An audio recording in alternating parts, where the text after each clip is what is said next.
Let's do this. The Cult of Hockey podcast by the faithful and for the faithful. I'm David Staples of the Edmonton Journal, and I'm here today with Bruce McCurdy.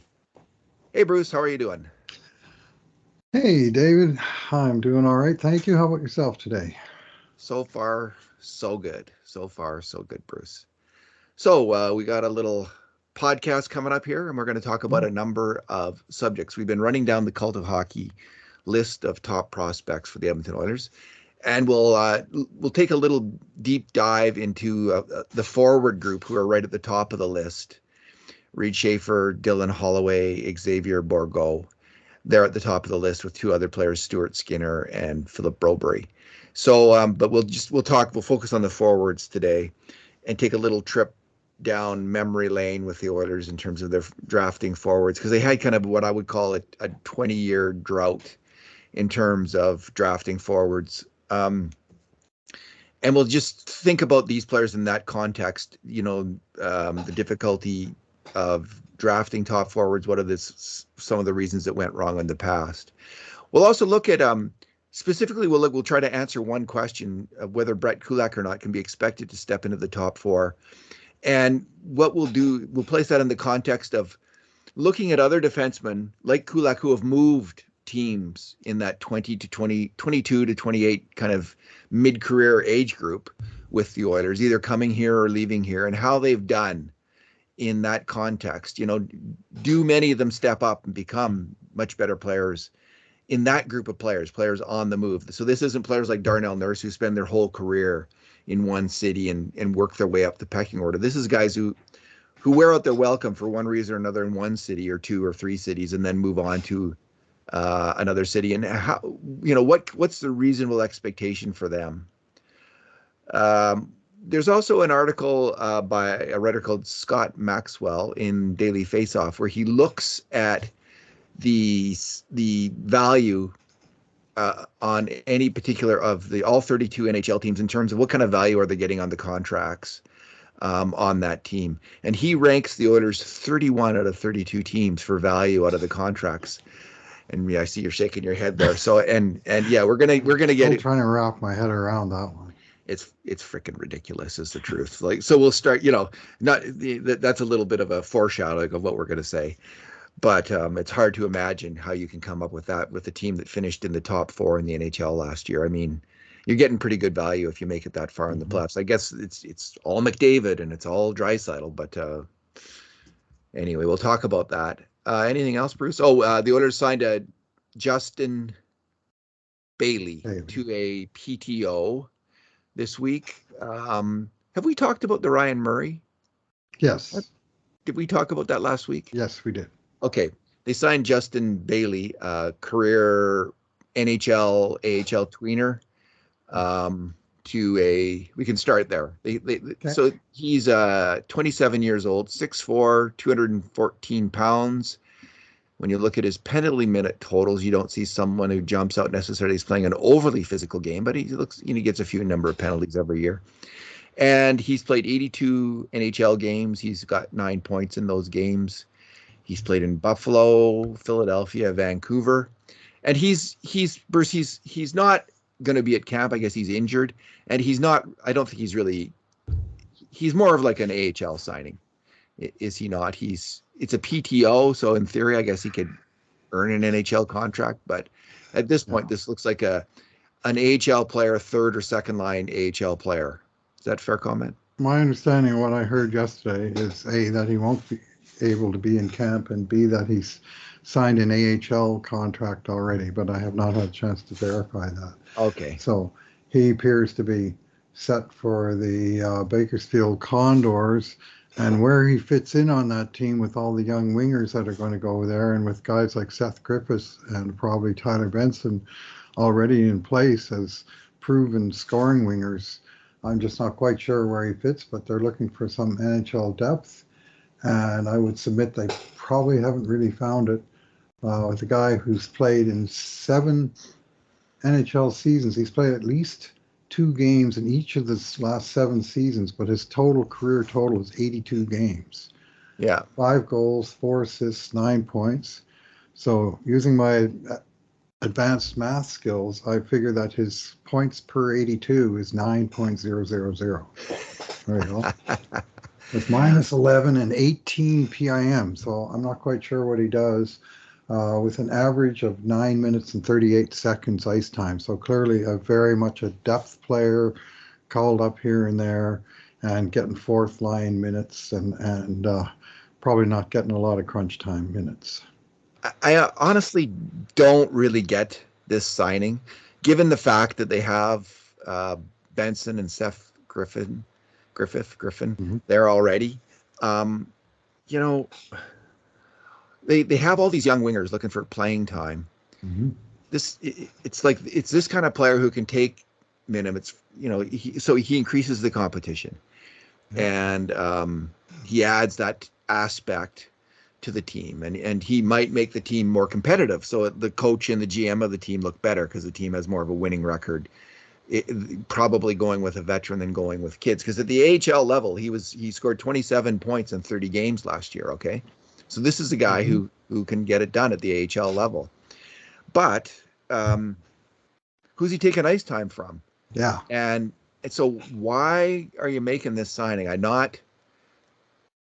guess what the coaches and the GM down there would argue. Well, you got to increase the competition, and these young guys got to earn it. You can't have Xavier Bourgault go in and just hand it to him, and Raphael Lavoie, and just hand it to these guys. But on the other hand, we have seen instances in the past where players like this player have blocked players from getting ice time and power play time. Like the example that comes to mind, if I'm not mistaken, I'll just check this out. I think Brad Hunt and Oscar Klefbom were in the AHL team at the same time, and Oscar Klefbom eventually became a power player, Yeah. a very good one for the Edmonton Oilers. Mm-hmm. But when he was in the AHL, I think, Brad Hunt ran the power play. Mm-hmm. Now, that helped that AHL team, and it helped Todd Nelson, who was the coach then, have a better record than he otherwise would have. But it help Oscar Klefbom's development to have Brad Hunt playing ahead of him on the power play? Wouldn't that have been better off, that time used with Oscar Klefbom out there in the end for his development?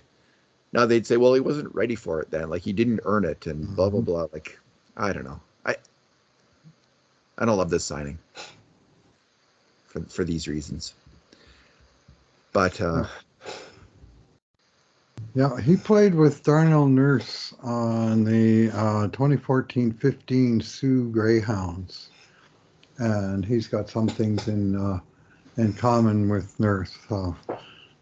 He's a mixed race fellow with a football playing dad, and they had that in common. And there's some reports that they're buddies, or somebody maybe just inferred that they might have been buddies, but I don't see how that really affects things this far out, especially if he's not even going to be at training camp. it's not an argument to sign a player that he's buddies with Darnell Nurse. So yeah. No. I mean, there's some like distant association, but otherwise, Yeah. Anyway, he maybe there's a does good reason. score. He scores at the AHL level, and maybe you could say, well, we will. These players won't have as tough a role. Like he'll play the hard minutes and blah blah blah, and provide veteran leadership. And there could be something to said for that. Like there could be some really good reason for bringing this player in that I'm not aware of. So I will say that. But a few alarm bells go off. When I see this kind of signing, I just think, you do need some of these players at the AHL level, but you do have Tyler Benson and Seth. Is it Griffith or Griffin? Griffith. You do have two players already. They're going to be that's two of your slots on your top six, right? And on your power play, probably, unless you're not going to give Benson and Griffith those power play time, and that can happen too, right? You can decide we're not going to give these guys the power play time. We're going to go, and they'll be the second line wingers. They won't be the top, and it'll be Bourgault who gets that ice time. So, well, I'll draw a comparison to the Oklahoma City Barons of 2011-12 that were trying to break in three young, fairly promising forwards at age 19 in Tyler Pitlick, Curtis Hampton, and Ryan Martindale. And they were playing behind a couple of guys like Ryan Keller and Josh Green, who got the minutes, got the points, probably made the team a better team, but I would submit that it did not help the development of guys like Pitlick and Hamilton, that at least one of them was sitting in the press box most nights and playing fourth line minutes on a lot of other nights. And what's the ultimate goal of the farm team, would be my question. And my answer would be to develop NHL players first and to do so in a winning environment if possible second. So Seth Griffith, for instance, Mm-hmm. he's 28, and Yep. last year he just tore up the AHL. Had He's a great year. fantastic player, 80 points in 64 games. So that Mm-hmm. really helped that team along. Yes. And there is something to be Mhm. said for there's something to be said for winning, right? Like Yep. being in a winning environment makes Mhm. everything better for everybody. Mhm. And there's just no doubt about it. And he does increase the competition, having him setting the bar, and other players seeing a talented player like him and Mhm. him not in the NHL and thinking a light probably goes on in your head then, like, wow, I gotta think about this. If he didn't make it, how can I be different and make it? When Yeah. Seth Griffith, who's ripping this league to shreds, didn't make it. It's just clearly you just can't be a scorer. You got to do all kinds of stuff. So there can be all these different reasons to have these kind of players on your team. And Adam Cracknell was on the team last year. He was the third leading scorer, and he's like 36 and a veteran player who probably did lend a lot of veteran savvy and leadership. So I'm not against, having a roster rounded like this, and so maybe Bailey replaces Cracknell. Maybe that's the idea. He's the new Yeah. Adam Cracknell. So, Yeah. but they got Lavoie, they've got Bourgault, they've got probably Dylan Holloway. They might have Dylan Holloway because of cap reasons as much as anything. So, and then they got Benson coming back, and he was only there for 18 games last year. So, not sure. Anyway, let's any other final thoughts on that or? Nope. All right, Bruce. Let's talk about. Well, we've been talking about Xavier Bourgault. Mm-hmm. So, and I was writing about Reed Schaefer, who was the Oilers' first round pick this year, 32nd overall, which Mm-hmm. in previous editions of the NHL wouldn't have made him a first round pick. That would have been Right. outside the first round. Mm-hmm. So it just Reed Schaefer, he's exciting prospect, big guy, physically dominant Mm-hmm. at the Western Hockey League level. Apparently has a Oh. fantastic shot. Mm-hmm. And other teams at that level of play last year, he just came out of nowhere and started to dominate, and other teams found him hard to deal with.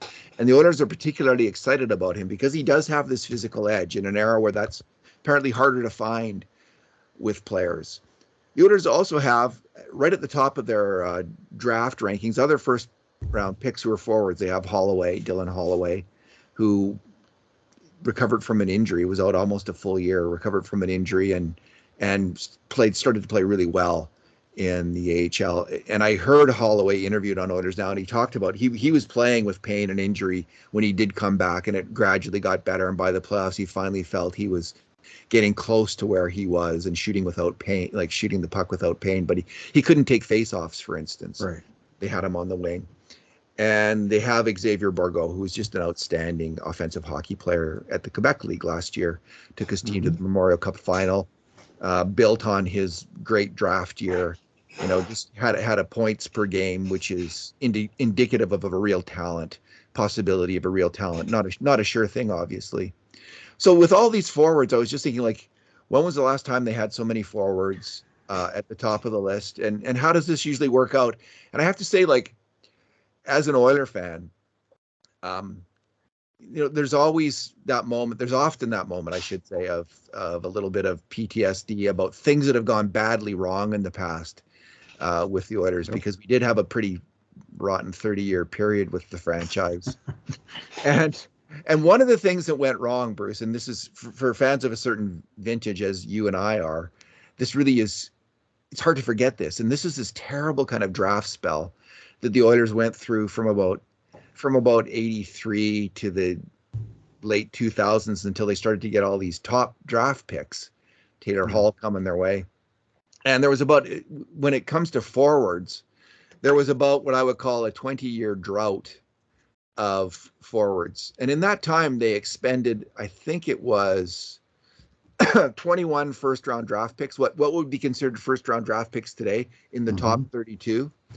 They had 21 of those picks in that time, and 7 of those players became pretty good NHLers. 2 of them, Ryan Smith and Jason Arnott became, and 3 of them, and Alice Hensky became outstanding NHLers. Yeah. And there were some other good players in there: George Larocque, Andre Cogliano, Tyler Wright, Martin Rachinsky, Boyd Devereaux, all became very useful players at the NHL level. Mm-hmm. But for every one guy that panned out, there was 2 guys who flopped and didn't make an impact at all at the NHL, even if they made the NHL. And so I just was looking at this and trying to see if there was any commonalities in how they failed. One of the things that stands out is the Oilers were drafting at that time. They were a pretty good team for much of that time, and they weren't drafting in the top 10. Only Right. 2 of the guys who failed, Jason Bonsignor and Steve Kelly, both big centers, were drafted in the top 10. Bonsignor 4th overall and Steve Kelly 6th overall. I would say if there was one commonality, it looked like a lot of them were bigger wingers who were drafted as much for their size as their skill. And that would include, like, they drafted a lot of really big guys: 6'5" Alexei Mikhnov, 6'4" Kim Issel, Scott Allison, and Jason Bonsignor, 6'3" Peter Soberlak, Joe Hulbig, who was known as Joe Big, 6'2" Mike Watt, Steve Kelly, Michael Reeson, Michael Henrik, Jesse Ninamaki, and Marc-Antoine Pouliot, and a couple solid 6-footer types, Yanni Rita and Scott Metcalf. So they did seem to be drafting they were looking for bigger players and sometimes rugged players. And it seemed like the more big and rugged you were, the less chance you were going to have of making it, like Scott Allison and Joe Big. So now I don't know if that still holds today, if that trend would still hold, if that's what you're looking for, and you're expending a first round draft pick. That's not a good idea, that you should really just be going for skill at the top of the draft. With, like, when you draft Kyler Yamamoto, right? Everyone was happy because they didn't draft that bigger player. They drafted the skill player. Seems to be working out so far. Anyway, what are your thoughts on this whole thing, Bruce? Well, I'd submit that Xavier Bourgault is a skilled player. For sure. Reed Schaefer is a big guy who certainly has some skill. And Dylan Holloway, you could make a case on both fronts. Like, he certainly projects as a very good grinder, useful multi-purpose player. And how high his skill level is, I mean, it's non-zero. Let's put it that way. He's not Joe Hulbig, right? He's not Scott Allison or man, just so many of them. Just so many. Of the players who didn't make it, Holloway's skill set would probably be closest to Steve Kelly or Marc-Antoine Pouliot. Although Pouliot was more of, Holloway's an incredible skater, and so was Steve Kelly. Like, Steve Kelly was a very, very fast skater. Yep. So and you just never know, like, because the injury plays such a huge part. Now, of the players who made it, Oilers really didn't, other than Jason Arnott, who was just a huge, powerful center. Yeah. And I don't really think Holloway doesn't have that kind of size that Arnott did. So he's Kelly would be the closest, I think, in terms of a skill set, a really big guy who can really skate. Holloway does have a tremendous amount of skill and utterly dominated. Before his injury, Bruce, he was so dominant at the NCAA level. It wasn't just an up arrow. It was like triple up. It was like, man, that pick, he just took off, and then he got injured. So an injury always plays a huge factor. He's big, he's fast, he's all over the puck. He can play center, he can play wing, he tracks the puck in both directions. Like, there's a whole lot of things to like about his fundamental game. And he looked like a can't miss, and then he went and did that, whatever happened to his scaphoid, and that really set him back with 2 surgeries. And he's saying now he can shoot the puck without pain, but that his range of motion and sort of normal life things is still not 100%. You wonder if that's going to take 5% off his shot, which is, potentially that's the difference between 20 goals and 12 goals. I mean, you need every bit of zip you can get on that to beat NHL class defensemen and goalies. One player who did make it out of that group, who actually does remind me a little bit, except in the size category, is Tyler Wright, who drafted Dylan Holloway. Tyler Wright was a very fast, extremely fast, and somewhat skilled. He was, at the junior level, he was really skilled, kind of two-way center, and pesky and aggressive. And that's kind of how Holloway is going to fit into the lineup, I think. I mean, you can see him projecting as a third-line center at the NHL level with his size and speed and talent stack, or even higher than that. But so we'll see.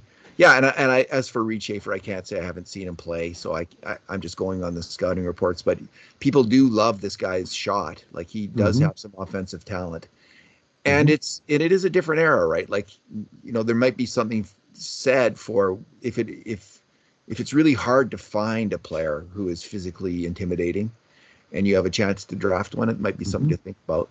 So, well, he had 88 penalty minutes, which is sort of one very rough barometer for physicality, which was second on the team. Like, you don't have all, it used to be, you look at the junior teams, there'd be 8 guys with triple-digit penalty minutes. Well, you don't see that anymore. And because, of course, largely fighting and mostly misconducts have gone out of the game. But he's clearly a rugged player. You don't get to 88 by pussyfooting around. And he's huge. He's the same size as Joe Hulbeck, right? 6'3", 215. I did see him play a little bit in the Western Hockey League finals against the Oil Kings. Yeah. And I wasn't specifically scouting the player. Mostly I was watching a game from an Oil Kings perspective. But he was a load, and they were having trouble handling the guy, is my recollection of it. Like, he just kept, just driving the net and showing up around the crease and giving the defenseman all they could handle, and sometimes more. And so he didn't quite come out from left field in the draft, but you look at his career so far. The 32 goals he scored last year in the WHL represents the entire output of his career in that league. He had two partial seasons because, of course, COVID has messed everything up, with 0 goals and 3 assists in 26 games. And then all of a sudden last year he bursts out with a 32-goal, 58-point season, and even better in the playoffs. And he's maybe one of those big guys that, it takes a while to figure things out, and you can expect more of the same when he hits the pros, and more of that same when he hits the Oilers. And it might be he's 24 years old before we really know what we've got. But there certainly are some positive arrows with Schaefer. And with Bourgault, like the small amount that I've seen Xavier Bourgault play, he just looked fantastic to me, Bruce. He looked like he's quite aggressive on the puck, and he's got a good stick for winning it. And then when he gets the puck, he's very reminiscent of Jordan Eberle. Like, it sticks to his stick, and he makes moves and can get off a good shot, and has a lot of the attributes of an Eberle, who became a very, he's been a top 6 forward in the NHL for a decade. That would be pretty good if Bourgault could achieve that. So he's a very talented hockey player, and he had some injury problems again last year as well. But yeah, he did. He got a stick in the eye in November. It only cost him 1 game, and that he was off the ice. But apparently he was not right for a little while, and then he missed time to go to Team Canada's camp for the World Juniors, and then he played 1 game here in Edmonton and took a knock in the head, missed the 2nd game. Then the tournament got abandoned. So he spent quite a bit of time off his skates. He got back to Quebec, and he played 1 or 2 games, and then he got some kind of core body injury, which never really been specified, but he missed about 6 weeks. And then when he came back from that, he was good, and he, right through the playoffs, good, and right in the Memorial Cup, excellent. Like, they went on a big run. He wound up scoring 50 goals last year, counting, right through the Memorial Cup, 54 assists in 63 games, like fantastic scoring titles. Some of that was probably he got a push from playing on the same team and same power play as Maverick Bourque, who's an excellent prospect. That was a Yeah. first round pick last year. Um, but a lot on its own merit. In writing the post yesterday, I watched the semifinal game from the Memorial Cup that I had recorded specifically to watch him, and I'm just really impressed with his quick decision making, his ability when he gets the puck to distribute. And, very good at sort of the 5-foot pass, but releasing it at the right moment, making the right decision, finding the right teammate, dishing the puck to him where he's got some time to do something with it. And then when he doesn't have the puck, he's pretty good at showing up in good positions to shoot. And, he just kind of disappears, and then all of a sudden he's got the puck on the stick and he's letting fly. And there's some really nice offensive instincts in there. Now, I took this is admittedly a stretch, but that he was drafted with the number 22 overall draft pick, and he's the fourth Oiler to be picked in that position in this century, Yeah. including Mark Pouliot, Jordan Eberle, who you mentioned already, Kyle Yamamoto, who we mentioned earlier. All of them right shot, offensive minded, at least in junior forwards. The other three all became NHLers, with Pouliot kind of flopping out earlier than you would have hoped. Eberle becoming a consistent scorer for 12 years now, and Yamamoto, too soon to know exactly what they've got, but Arrow's pointing out, he just signed a $3 million contract and coming off a 20-goal season. Clearly he's an NHL caliber player. And I looked at their junior careers, and Bourgault stacked up very nicely to the other ones. All four of them played from age 16 to 19 in the in juniors. Two of them in the dub, two of them in the Q, and each of them became over a point a game scorer in their second year, and they just kept ramping up and ramping up, 18, 19, to where they were a point and a half or more per game scorers by their final year. And I'll pick the middle ground of the three and say Yamamoto is sort of the likeliest career curve that he'll follow. I don't think he'll get rushed to the NHL, unless he just goes crazy in training camp. And he's on an ELC, so he's a cheap player. He's got skill. Maybe they'll be needing help at right wing, especially if they have to move on from Jesse Puljujarvi to solve their salary cap issues. But I saw some defensive weaknesses, just not tracking the right guy hard all the way back. And I think that's stuff that will be worked on in the minor leagues that he needs to work on. I'm sure that's been identified and recognized as an area of need. But guess what? He's a 19-year-old kid, and guess what? Most of them have issues like that, especially the offense first guys. And so I'm pretty bullish on Bourgault's chances in the long run and the intermediate run. I don't think we can count on him this year, but soon. Yeah, you'd expect him to play at least half a year in the Yes. AHL, and if he just rips it up down there, which is a possibility, right? Like he could be right out of the hop. He could be a point a game player at the AHL level. Tyler Benson came close to doing that, right? In his first season in the AHL. So and Bourgault was a better player than Tyler Benson ever was. Like he's a better skater, he's a better shooter, and he's a similar kind of passer. So, and Tyler Benson's a fantastic passer of the puck. So we could see him play half a year down there, and if the Oilers are in need, he could be an NHL Oiler this year. It's not out of the question.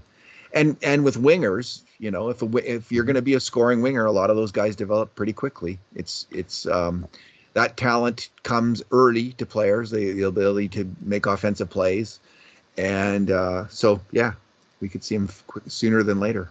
And defensive issues on the wing are A, more expected, and B, less costly. Like They sure are. wingers tend to be further from the net. And defensive mistakes become more costly the closer they occur to your own net on bounds. Eberle, who's one in the comparison group, he went right into the NHL at age 20, coming out of his 4-year junior career, but he had 2 9-game trials with Oklahoma City.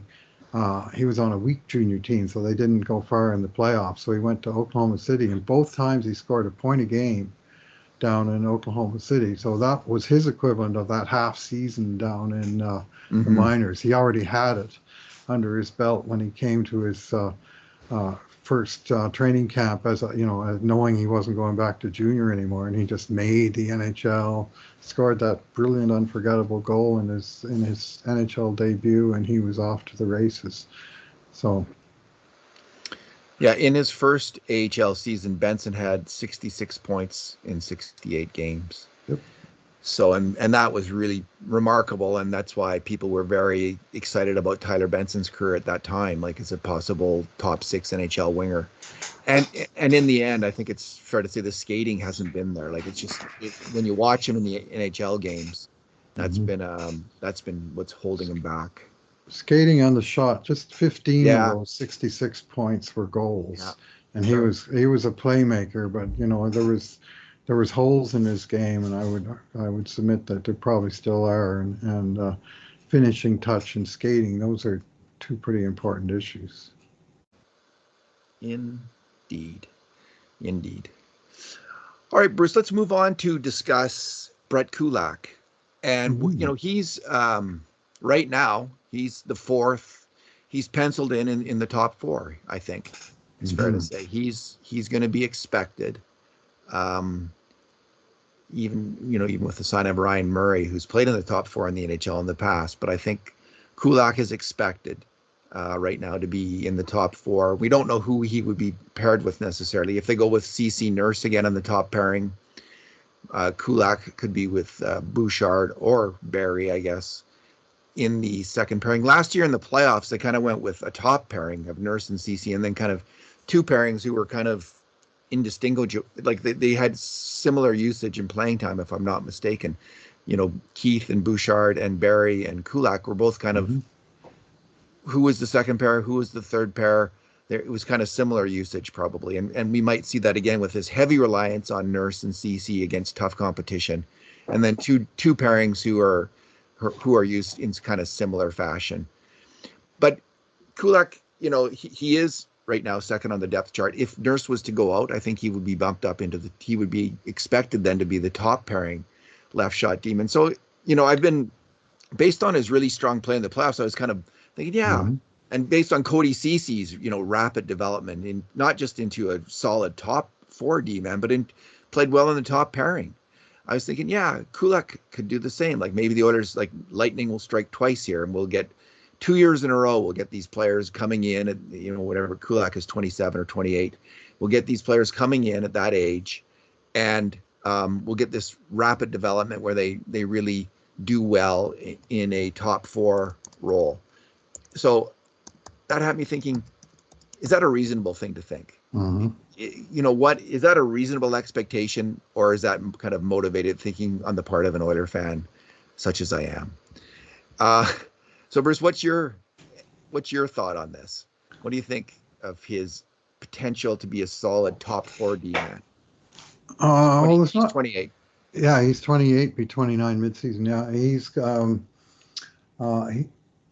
his pedigree is third pairing, if not sort of 6-7 guy. All of his career, like last year, between Montreal and Edmonton, he averaged 17 minutes and 45 seconds per game, and that's pretty standard. Like his career average is 16:05. Like that's third pairing minutes all the way. With the Oilers, he was 17:05, and in the playoffs, 17:06. So it's not like they hugely elevated his role in the playoffs. other than that one game in L.A. when Nurse was suspended.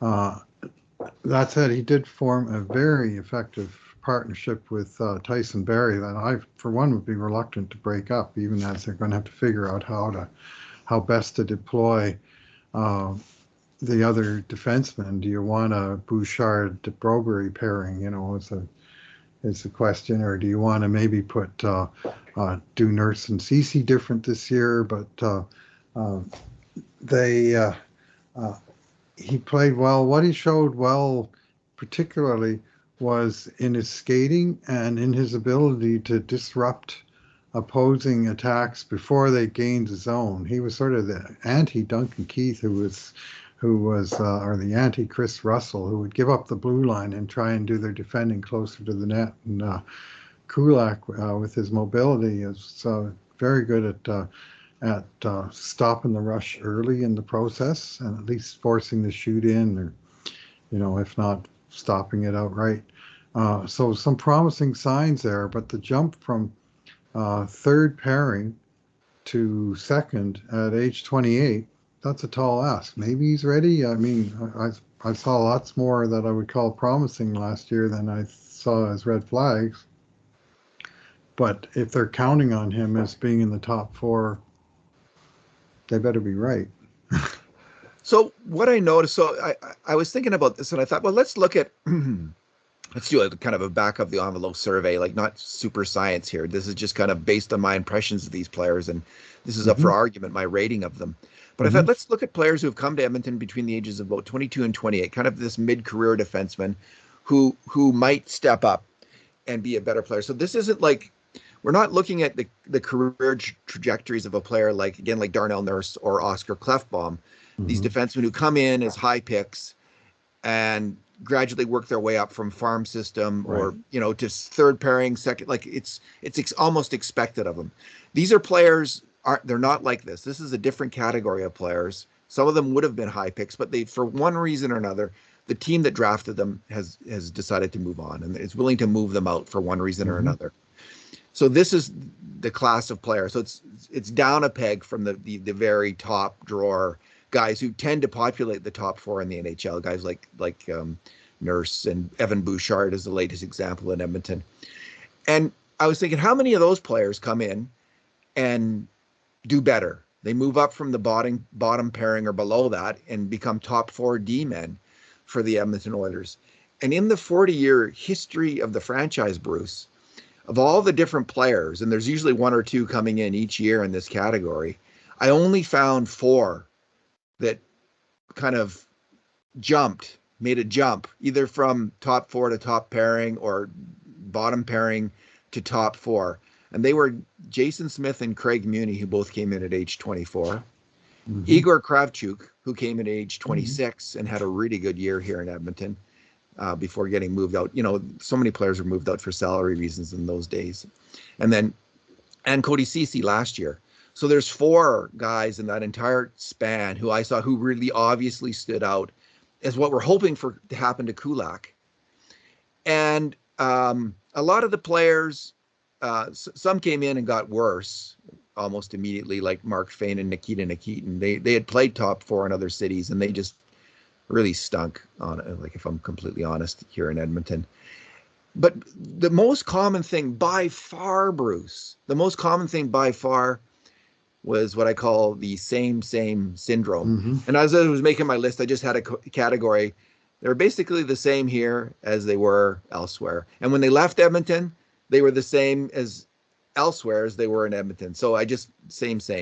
So this is the same syndrome. And with player after player after player, you saw this. And so whether they were kind of third line, bottom pairing guys who weren't very good, that's how they remained in another NHL city. They didn't move. Or if they were really good, they stayed really good. So like in the really good category would be like Norm McIver. Really good here in Edmonton. And when he went to Ottawa, really good still until he got injured. Reijo Ruotsalainen, really good in other places, really good here. Ryan Whitney, before he got hurt in Edmonton, he was really good in other NHL cities. He was really good here before he got hurt. Paul Coffey, Luke Richardson, kind of a big defensive D man here, same elsewhere. Jeff Bukaboom. So again, and then this also applies to players who are lower down the list, like Martin Marinson, Jeff Smith, you know, Matt Benning, these kind of Chris Joseph, these third pairing kind of guys, or seventh D-men on their teams. They remain the same in other cities as well, as they were in Edmonton. So this is the most likely thing that's going to happen if you go by the generalities, I think, of NHL hockey. Brett Kulak will be very similar to what he was in other cities this year at Edmonton. He's going to be that same kind of player, which is kind of a, you know, at best, the number 5. Someone who can step up for a while into a top 4 role. But if you're really banking on that, if you go by the general rule, you're hoping for too much. Now, I should say there's a category of players who were better elsewhere after they left Edmonton. Yeah. And there's a number of those: Greg DeVries, Dan McGillis, Matt Green, Jan Hayda, Marty McSorley, Jeff Petrie is one that really stands out. And then there was some who were worse elsewhere, who were good in Edmonton, and then they fell off in other cities, like Laddie Smead, Dennis Grebikov, Eric Brewer, Yanni Ninema. Often, though, the players who really fell off elsewhere, it's because of injury. Right. I think that's a common denominator. The better elsewhere, these tend to be skilled players who are undervalued at Edmonton because they weren't rugged enough, and like Petrie, and they were moved on, and like Tom Pody. And Tom Pody would be another example of that. They were moved on because they weren't deemed to be rugged enough, and then they went to another NHL city and they were accepted for what they were, and they did very well for a number of years. So anyway, Kulak, I think, is going to. I still have my fingers crossed, Bruce, but that was a little bit of a sobering exercise. Yeah, we'll add to your list names like Roman Hammerlick and Yanni Nienema, Adam Larson, who came across in their, mid-20s. In fact, I think Nienema was 22 when they got him.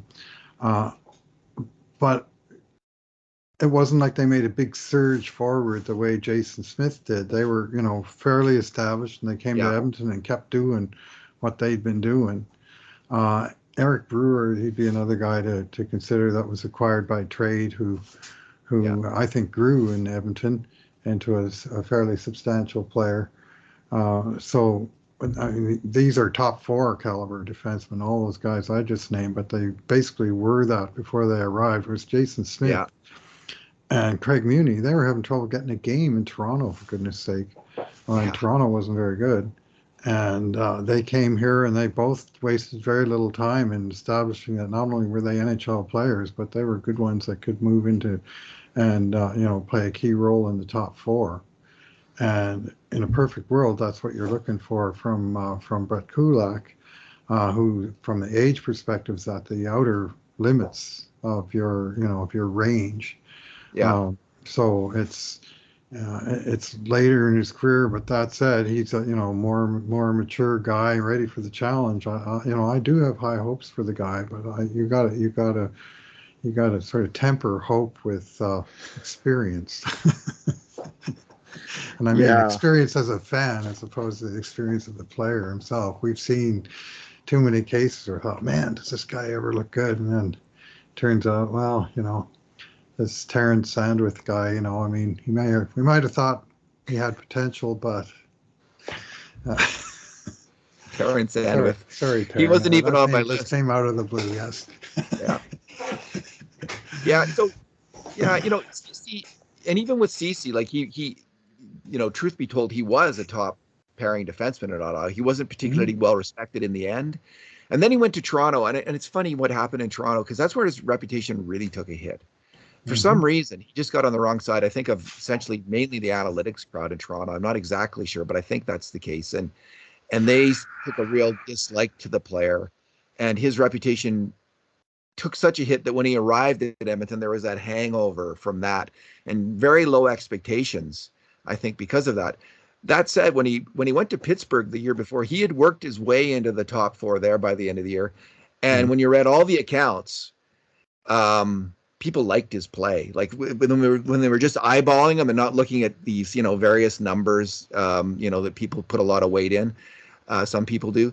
They thought, hey, this Cody Cece is not a bad hockey player. That was the general consensus out of Pittsburgh. And I mean, certainly this last year in Edmonton, he played.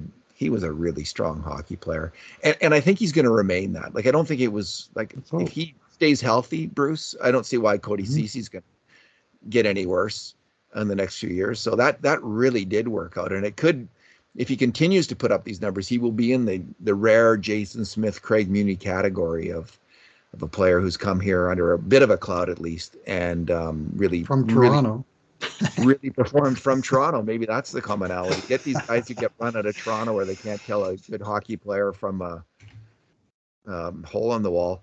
Wow. So yeah, Kulak, I have high hopes too. Like I just thought he got better as he went along in Mm-hmm. Edmonton. He got Mm-hmm. better as the playoffs went along. He was strong. He's filled in for Nurse really well that one game. So we'll see how that goes. And Tyson Barrie also took a step up last year Yes, he at did. an advanced stage in his NHL career. He started to play solid defensive hockey. Both of them did. So maybe the Oilers have a scouting staff capable of recognizing this kind of player and bringing them in on a regular basis. If so, that would be fan-frickin-tastic. If that's the case, it's hard to find a player who's going to step up like that. That's for sure, especially on the free agent market that's affordable. CC 4 years at 3.25.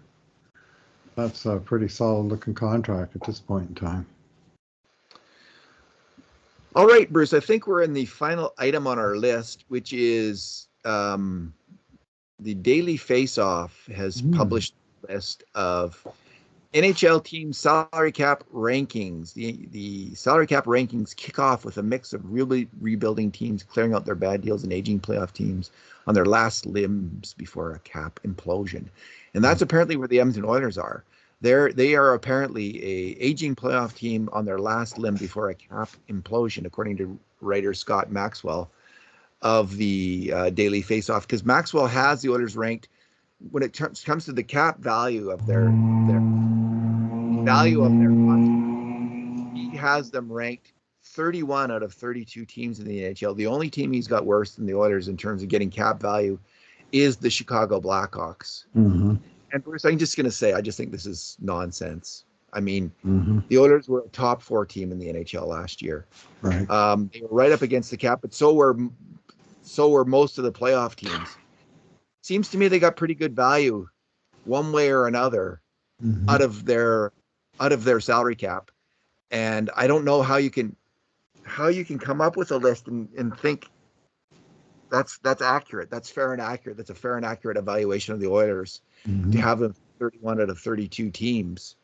This was a good regular season team. It was a better playoff team. Mm-hmm. I get his point.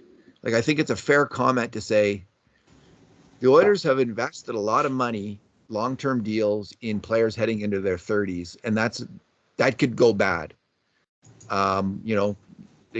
Zach Hyman signed a long-term deal into his mid-30s. Evander Kane, same thing. Ryan Nugent-Hopkins, same thing. Darnell Nurse, same thing. Jack Campbell, same thing. You're counting on all of these players performing at a near peak level into their mid-30s if they're going to realize their cap potential, live up to their contracts. That is asking a lot. We know that often doesn't go well. And I think that's a fair assessment of some of the contracts on the Oilers. Nonetheless, Bruce, I mean, he apparently had Leon Draisaitl's contract right now. Leon Draisaitl right now as a bad contract, because according to his system of evaluation of players, both Leon Draisaitl and Sidney Crosby aren't elite hockey players in the NHL, and you have to rate their contracts then as bad contracts. I'm going to say that doesn't pass the smell test. And if you're a writer and you have a system of player evaluation that tells you that Leon Draisaitl and Sidney Crosby aren't elite players, you need to seriously rethink your system of evaluation, because something's wrong with it. Mm-hmm. It's not working. Yeah.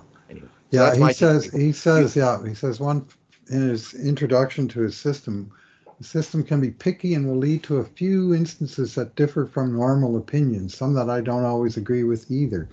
Players like Sidney Crosby or Leon Draisaitl end up with bad contracts because some of their stats are bad enough to drag them from elite to first line forward, even though they make elite player money. So he's got 32 forwards listed as elite, and they don't make the top 32, even though they're in the top 32 for contract. And I would submit that a guy that's been in the top 4 scorers for 4 years running, and in that span has scored more than 50 more points than any other NHLer not named Connor McDavid, to me, that's an elite player, you know. And the fact that he's actually listed on the bad list, well, that's a bit of a tell. There's a couple of things like there's a big picture at the top of the article, NHL team salary cap rankings, number 32 to 25, and there's a picture of Darnell Nurse, standalone picture without anybody else even in the frame, as being singled out. He begins his thing on the Oilers, saying there are 3 inevitable things in life: death, taxes, and Ken Holland struggling in the salary cap era.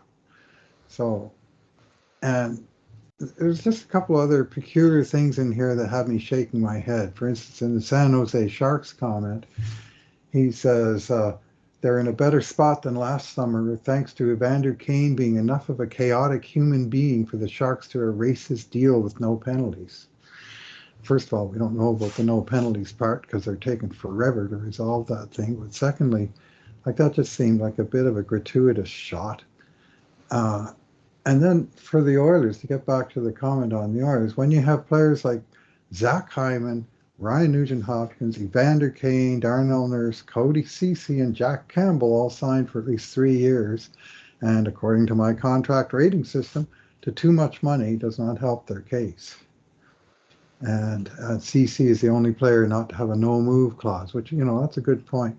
But he's got, his system is, well, first of all, we have already some issues with the contracts and how they're, I mean, as I recall, Erik Karlsson was mentioned as having a good contract.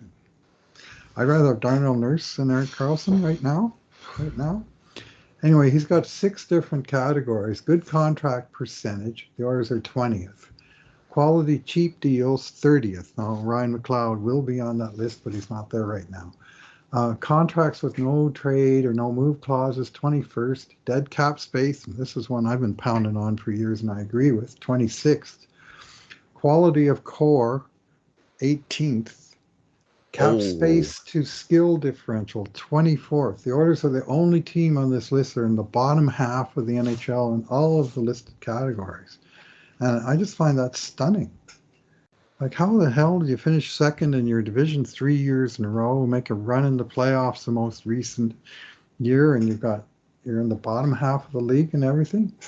And, well, this is the narrative that Connor McDavid drives it all, right? Like, that he's so great that he lifts up this horrible team, and this team is now doomed because you can't build around McDavid because you have all of these deadweight contracts. You know, to have Cody Ceci, if he doesn't think Cody Ceci is a good contract, the way Cody Ceci played strong hockey in a top pairing role and a top 4 role all last year on an NHL average contract. He's $2 or $3 million a year underpaid last year, and he's still in the prime of his career. I mean, it's nonsense, Bruce, that's not seen as a good contract. That is a very good contract, maybe a great contract, just like Darnell Nurse was last year. If you go by last year, Darnell Nurse was underpaid. He was a top pairing NHL D-man through the regular season, and he's paid, what was it, $5.8 million? 5.6, yeah. 5.6. He was underpaid by $2 or $3 million last year. So he's not going forward. But to have him as the poster boy for the worst teams in the NHL for worst value, have Darnell Nurse up there. I mean, Dom Lucian went down the same path with Nurse, suggesting his contract is bad, and it who knows, it might be. But Darnell Nurse is a number 1 D-man in the NHL right now. He played against the toughest competition of any NHL D-man last year, and he had pretty good results. That's not bad. He's a strong puck mover. He puts up points at even strength. Darnell Nurse does. He's a good defensive player against such tough competition. So this focusing on Nurse's contract, it seems a little premature for one thing. Let's see how he does this year in the next few years. Now that he's finally getting paid like this, because he has been he has been a true number one defenseman in the NHL for 2 or 3 years now, and he should be for the next 2 or 3 years as well. He's not going to be playoff team on a really good playoff team. So last not year in the bottom half of the league team. Now he says that doesn't mean the team doesn't have good contracts, as players like McDavid, Kyler Yamamoto, Jesse Puljujarvi, Derek Ryan, and Brett Kulak are on some sweet deals. And that's what he names before he gets into Hyman, Nuge, Kane, etc. And then when you're looking at the cheap deals, I mean, this is where I'm lost. The Oilers have just 2 players signed to cheap deals that are considered above replacement level. And the 2 players he names are Brad Malone and Slater Cuckoo. And I'm just looking at that and going, what? So, you know, so anyway, this is modern hockey science, Bruce. This is why the analytics community, people look at it and think, you guys, come on, you're not passing the smell test. You've got to do better. You've got to do better than this. If you want to take your analysis to be treated seriously, you've got to do better, because it's not holding up to what's going on the ice, to what's actually happening on the ice. Leon Draisaitl's contract is one of the best contracts in the NHL. It's not a bad contract. So if you're trying to tell me that, you've lost your credibility. Yeah. You don't have, it's gone. So think hard about your system before you put this out in the public, because if it doesn't pass the smell test, that's that aroma hangs around everything else you say about every other player when you get it so badly wrong on a player like Draisaitl or Crosby or CC. Anyway. Well, you have to be prepared to be flexible. And I mean, we're talking about the quality of competition, and people these days tend to use the system developed by Puck IQ about elite opponents. Yeah. Now, it so happens the fellows running Puck IQ are friends of mine, Darcy and Ganesh, or as they're known on Twitter, Wood Guy and Oilers Nerd Alert, that are running it. And they use the statistical base to establish who's elite and who's not. And by their statistical base, Patrick Kane was not an elite player because his underlying numbers are weird. And they don't capture the player. And they recognized that, and they said, no, Patrick Kane is an elite player by all observational scoring, everything else. We are unilaterally declaring him an elite player, even though our own system doesn't recognize him as such. The system is wrong. He's an elite player, and they are correct in that assessment. Buddy here needs to do that with Sidney Crosby. Sidney Crosby and Leon Draisaitl, come on. If they're not elite players, your system is broken, or there is an exception that's about those players that you need to recognize, whether it's a shooting percentage thing, whether they make up for some flaws in their game by being super exceptional at other levels, or maybe power play, which doesn't seem to have a whole lot of get a whole lot of play in his underlying numbers, where Leon just broke Wayne Gretzky's franchise record for power play goals. Typically what these systems will get wrong, Bruce, like as a general criticism, they don't put enough emphasis on point scoring, overall point scoring per 60 minutes of NHL play. If you just go by point scoring for NHL forwards per 60 minutes, and then which is a huge thing for NHL forward, how many points they put up. It's the most important thing they do is scoring points. It's the biggest thing they do. It's what separates the superstars from the next tier, from the first line players, and the first line players from the second. It's how well they score points. If you don't put enough weight in that, and then another thing you can put some weight in is time on ice per game played. How much is their coach entrusting them with ice time? How much ice time are they earning according to their coach, whose job depends on winning? Like who has all the incentives to put the right players on the ice and play the best players the most? I put some weight in that. And if you balance those two things, Bruce, because I did a back of the envelope survey, like this isn't the high science hockey science that these guys are involved in, just a back of the envelope thing that I did. My top 10, when you rate those two things, Number one player forward in the NHL last year, Connor McDavid. Number two, Leon Draisaitl. Number three, Austin Matthews. Number four, Nathan McKinnon. Number five, Mitch Marner. Number six, JT Miller. Number seven, Nikita Kucherov. After that, it's Rantanen, then Barkov, then Patrick Kane. Jeez, If not you bad. just keep it simple, That passes the smell test. that's a simple system of rating hockey players that passes the smell test. Just you don't, and I understand, Bruce, this doesn't capture, except in their time on ice usage, like time on ice per game, it doesn't really capture their defensive attributes. Right. I get that. This really simple little system that I've come up with, but it's doing a better job than whatever they're doing right now. Like they have all of this complex, whatever they're doing, War or Gare or,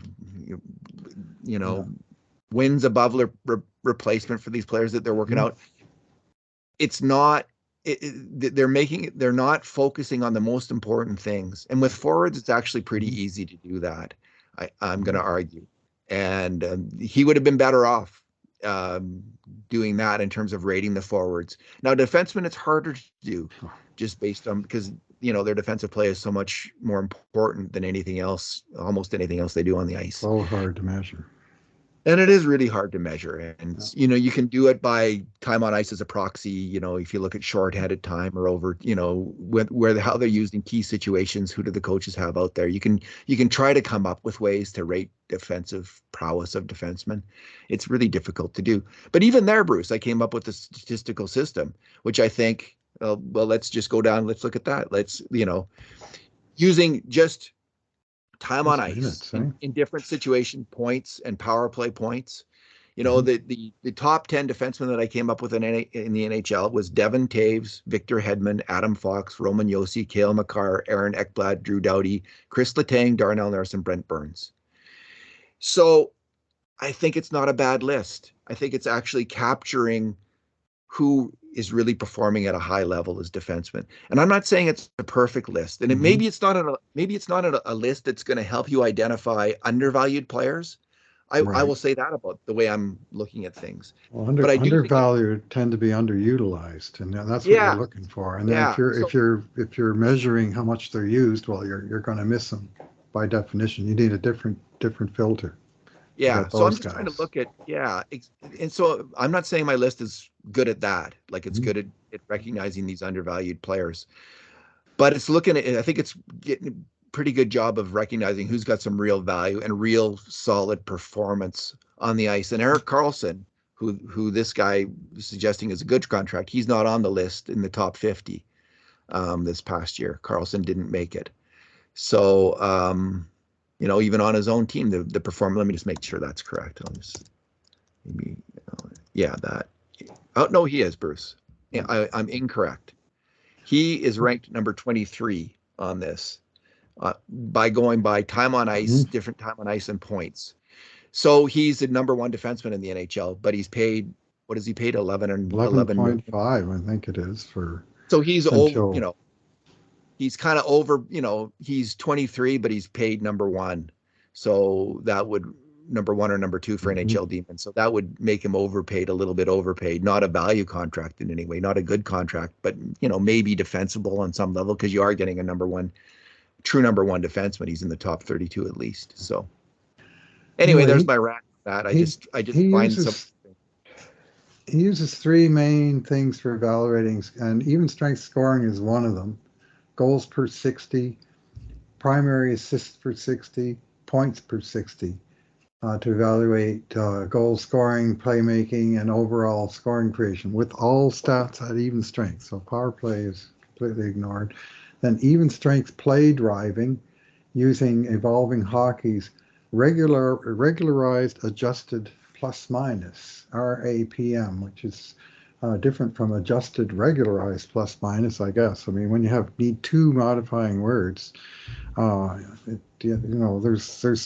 math going on, and I'm a math guy. I don't discount it, but I don't accept it as being the only way to measure. And again, concludes all stats at even strength. Well, even strength is 80% of the game. certainly not 100% of the game, and it's certainly not. It's not even 80% of the goals. There's so Well, many no, it's goals yeah, scored that's right.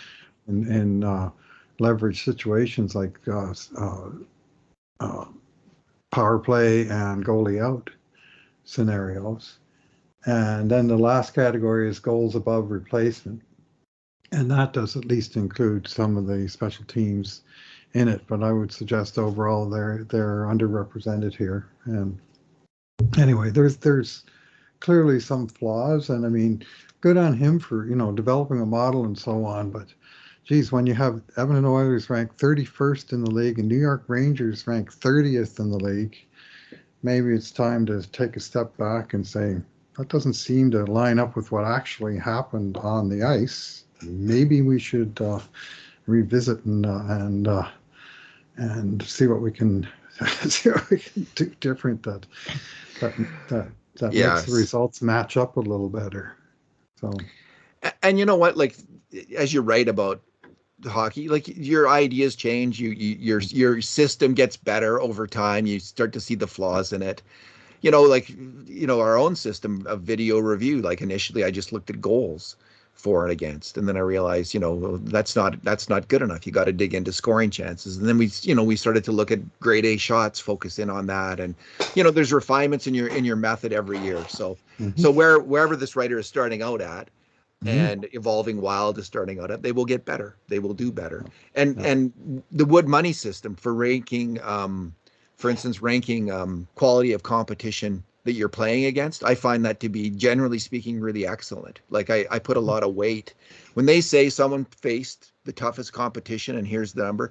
I put a lot of weight in it because I think it's a sound, conceptually sound. They're looking at, essentially I think the goals, looking at all the players you face, like what's their goals plus minus, what's their shots plus minus, mhm, what's their shots at net plus minus. I think when you yeah, look at it, overall with this huge ocean of players that you're facing, it there's something where it does average out. And if you're facing against guys who really do get a lot more shots for than shots against all the time, that's you can put some weight in that. It's conceptually sound. So, yeah. but Our go system ahead. was stressed in 2021 during the four silos NHL season, where they Yeah. had the four divisions that were never played against anybody else, and some divisions had more elite players than others. So to compare, say, Edmonton to Colorado when they were, they never had any common opponents, uh, the percentages didn't line up very well, and you within the team, the numbers were fine, but comparing across teams didn't work well. Whereas in a normal NHL season that we're back to, you're playing 2 to 4 games against all other NHL teams. And there might be a little bit of imbalance, but it won't be very much. It's not like you're playing 11 games against or 10 games against one team and zero against 20 plus teams like that one season. So that they did have a little bit of stress that one season with that measurement, and it still had value. It just had less value to me that year. The other thing I always wonder about shots plus minus systems too, like so when you're going by goals plus minus, we all agree when a goal there's a goal, it's a goal, and it's Hmm. official. Shots though, I always wonder if there's some NHL cities who are much more likely to be biased in favor of the home team. That you might get these kind of outlying NHL cities who again and again and again just are more likely to say, "Oh yeah, that was a shot on net for our guys," and now that really wasn't a shot on net for the other guys.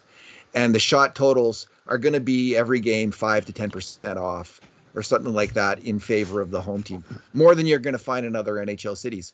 And I don't know if that's ever been studied in depth or if there's ever been a real look It at that. has But been. I suspect that there are some teams where you're going to get some statistical anomalies in favor, shot totals in favor of the home team.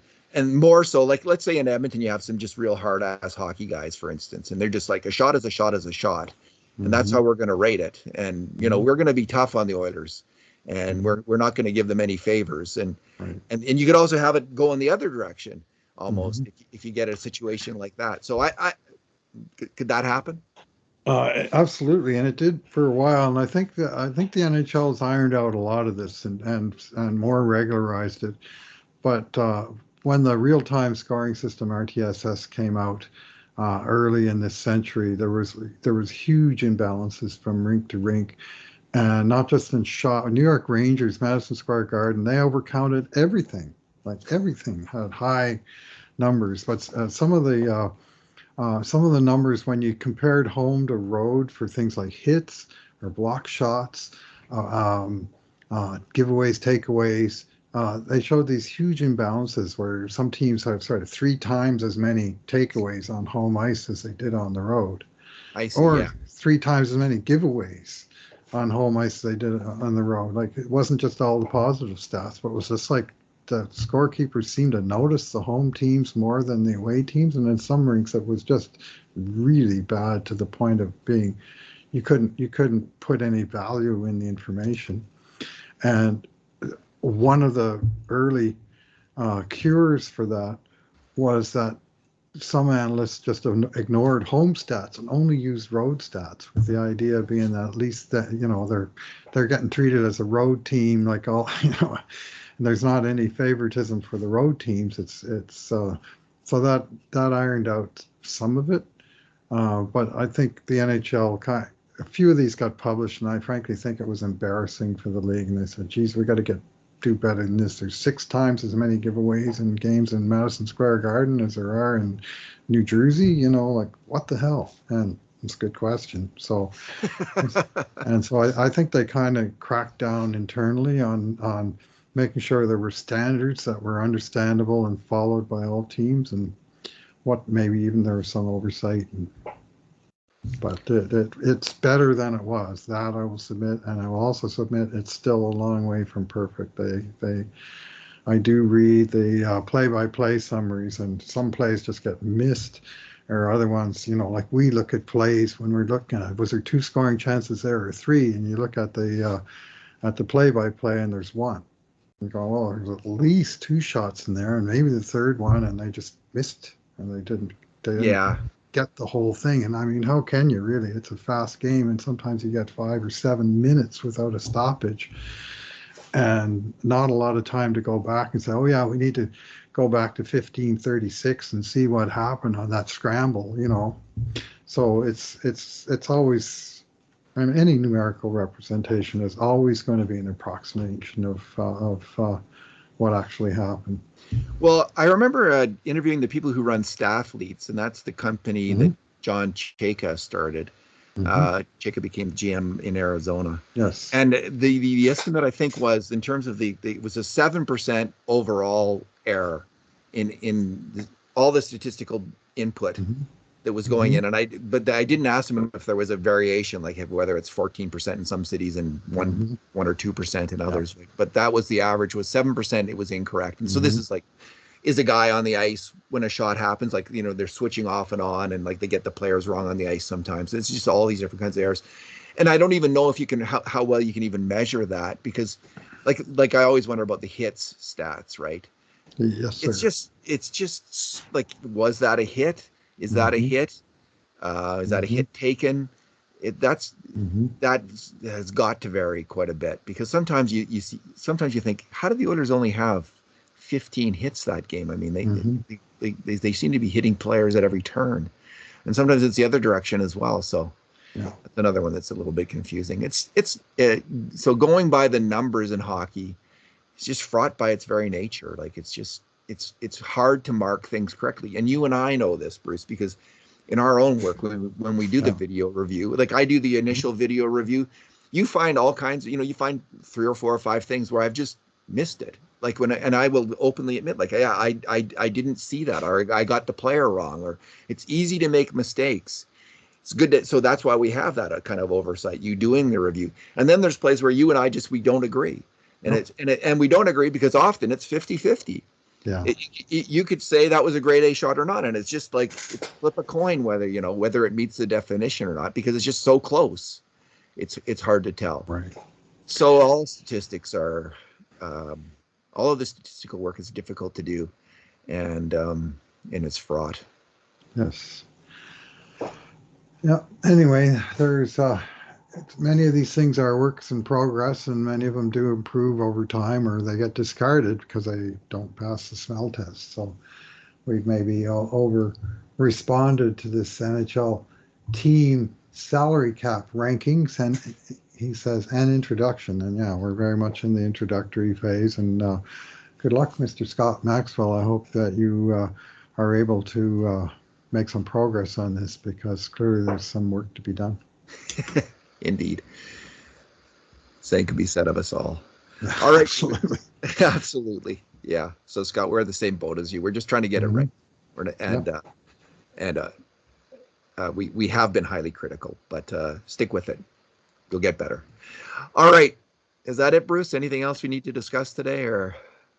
Well, the Oilers announcing the Hall of Fame, Team Hall of Fame, is an object that got my interest as a hockey historian, and good timing.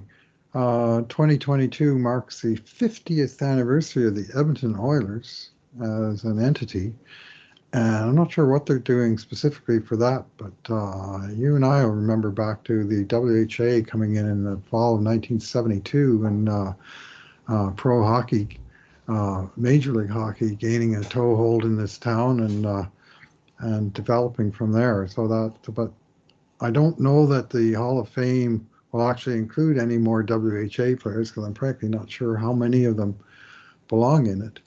Al Hamilton's already up there, right? Uh, but they have.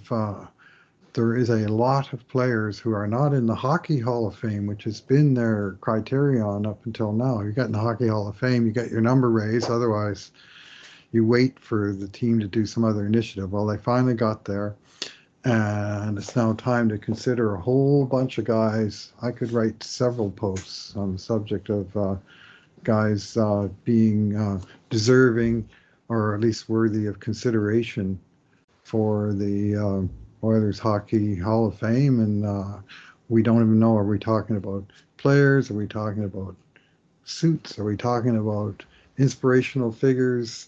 I mean, by one argument, Joey Moss and Ben Stelter deserve spots in the Hall of Fame. By another, Peter Pocklington deserves a spot there. I mean, where are they going to establish the boundaries? Uh, They're but naming two players, right? they're going Two to more name two players. players, and they're going to be recognized at the November 3rd game against New Jersey So Devils, who do which you happens say? to be in my mini pack. Well, I got asked this on Low Tide and Jameson the other day, and I defaulted to my happy place, the 1980s. And I declared that the two members of the Magnificent Seven who aren't in the Hall of Fame nonetheless deserve their place in the Oilers' sort of secondary internal Hall of Fame, that being Dr. Randy Gregg and Charlie Huddy, the two stalwart defensemen who both won 5 Stanley Cups in this town. And I mean, and they're not even necessarily, like, I mean, obviously Ryan Smith, Doug Waite, there's many, many guys that even if we discount the current players, which obviously there's more guys making their case as we speak. But to me, that would be a good starting point, would be sort of to fill that, and then look at the later candidates. But I suspect it'll actually go the other way, and they'll start with some of the more recent players to fill that huge void. Because I think the last of the numbers that are raised, the last guy to actually be active as an NHL player was Mark Messier in 2004, and the last to be active as an Oiler would have been Kevin Lowe in 1997, 97, 98. Yeah. So I, it's there's a big gap in the last quarter century. So I expect that guys like Smith in particular, and Waite and Hemsky and so on, they yeah, I will wouldn't get be their day. surprised if it was Waite and Smith. I wouldn't be surprised. I like your argument though for Huddy and Greg. I wasn't expecting that. And I think it's a strong argument. I think that's Mm-hmm. his, solid rationale. My own picks would be Esa Tikkanen Mm-hmm. and Ryan Good Smith. choice. Yeah. I just think those two players were outstanding hockey Mm-hmm. players. Mm-hmm. Tikkanen's career he was such a fine hockey player and such so integral, certainly in 1990, especially to the Stanley Cup victory. And Ryan Smith was, of course, just a fantastic player for a long, long time with the Edmonton Oilers. But I like Huddy and Greg certainly be included down the road. Yes. And some being, point for sure. You know, the interesting one will be Chris Pronger. Yeah, I was just going to bring him up. What's the limit?